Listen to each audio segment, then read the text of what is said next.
So baligin meeting nila kami, ginpamatian nila anay anong mga kinanglanon namon dire, anong mga suggestions kung gin-check anay nila kung anong sitwasyon namon dire. And they also shared nga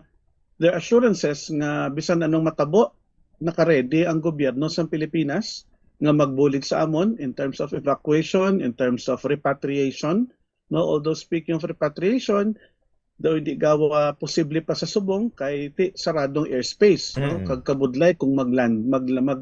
transfer pa kami sa Saudi, although at this time we have zero requests for repatriation as far as we are concerned. Pero ang importante is ginpaabot gid nila nga kung ano man ang kinanglanon namon, if ever man nga isaylo kami sa mga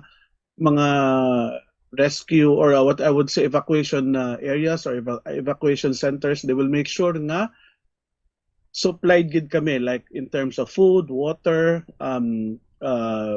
even beddings kag transport. And the Secretary Hans Kakdak personally assured us that ang DMW ginatawag nilang nga fund, no, ang ilang pondo sa Pilipinas is readily available para makabulig sa amon nga mga OFW nga mag-decide nga mag-for good sa Pilipinas through repatriation if and when it happens.